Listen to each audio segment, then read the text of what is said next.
It started with a gut feeling. It always does, doesn't it?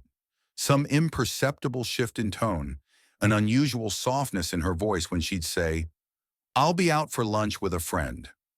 The kind of softness you only notice if you've heard the sharp edges before, the ones you thought you had dulled over years of devotion. Emma and I had been married for 8 years. 8 years of morning coffees, whispered dreams, and the silent understanding that comes from knowing someone so completely. I thought we were solid. Sure, we had our disagreements, but who didn't? I chalked it up to the natural wear and tear of life. That was before the late-night text I accidentally saw while her phone rested on the couch beside me. "Can't stop thinking about today." The message was from a number I didn't recognize. When I asked her about it, she brushed it off with a nervous laugh. "It's nothing, just a group chat. You know how girls can be." I nodded but didn't press further. That night, lying in bed beside her, staring at the ceiling, I knew something was wrong. Something was very, very wrong.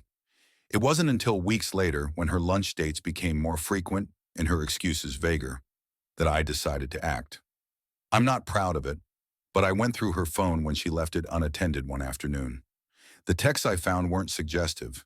They were explicit. Her friend was someone named Daniel, and judging by their exchanges, the lunch dates were far more than a quick sandwich and small talk. I felt a rush of nausea and anger, followed by a crushing wave of humiliation. My wife, my Emma, was having an affair. And it wasn't just a fling. These weren't messages of mere physical attraction. They were dripping with emotional intimacy, the kind of connection we used to have, the kind I thought was still ours. One text in particular stood out. "I can't wait to feel your hands on me again." Last time was unforgettable. My stomach churned as I scrolled further, finding more explicit details about their encounters. They'd met at a hotel downtown, sneaking away during work hours. The texts described their encounters in vivid detail, how he'd kissed her neck, how she'd whispered his name, how they'd lost themselves in each other. It was like reading a script of my worst nightmare. For a week, I carried the knowledge in silence, trying to figure out what to do. Confront her? Pack my bags and leave?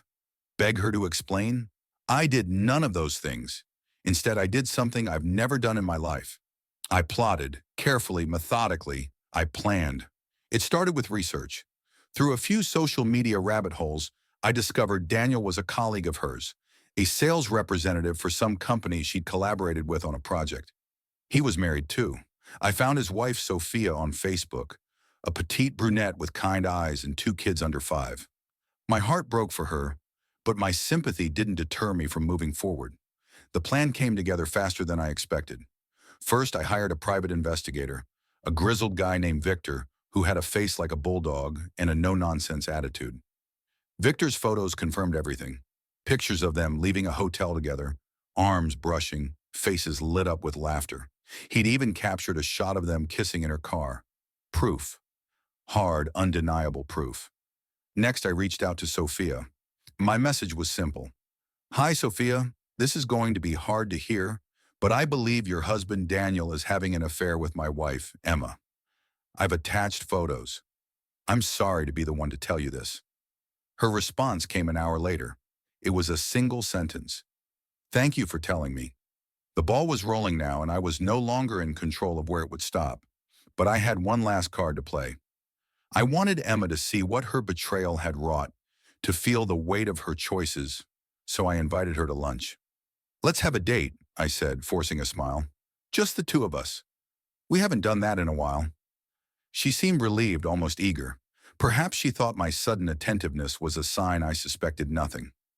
Little did she know, it was the calm before the storm. The day of the lunch arrived.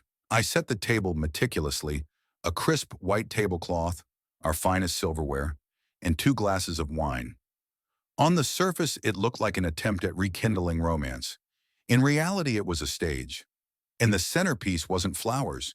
It was a manila envelope filled with every damning piece of evidence Victor had gathered.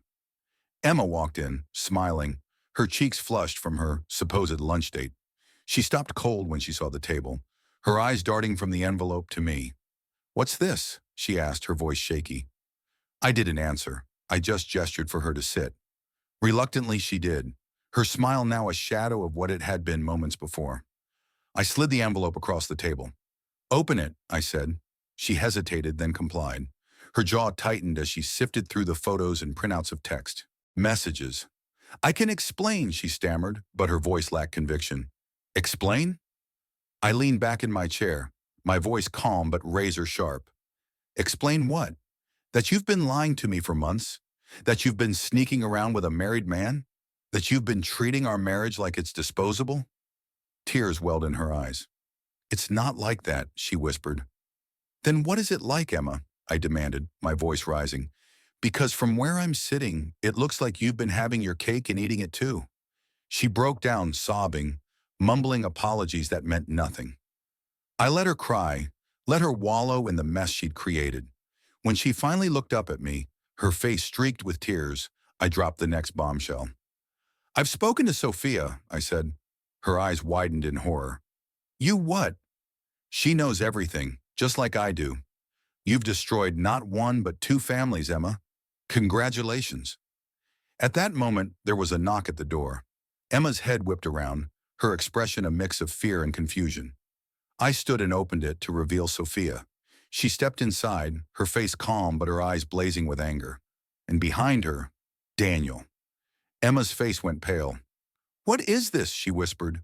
"This," I said, "is closure." The confrontation that followed was ugly. Sophia unleashed years of pent-up frustration on Daniel, who stood there stammering like a fool. Emma tried to intervene, but Sophia turned on her with the ferocity of a lioness. "Don't you dare try to justify this," she snarled. "You're selfish, deceitful." The words she used weren't fit for polite company. Daniel finally tried to defend himself, spouting some nonsense about feeling unappreciated at home. I cut him off. "Unappreciated? You've got two beautiful kids and a wife who'd move heaven and earth for you, and this is how you repay her?" By the end of it, everyone's emotions were frayed. Emma and Daniel looked like broken shells of the people they were when they walked in.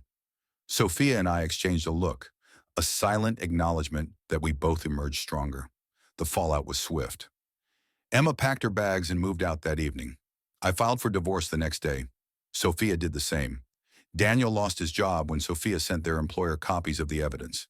Emma's reputation took a nosedive as word of the affair spread among our friends and family.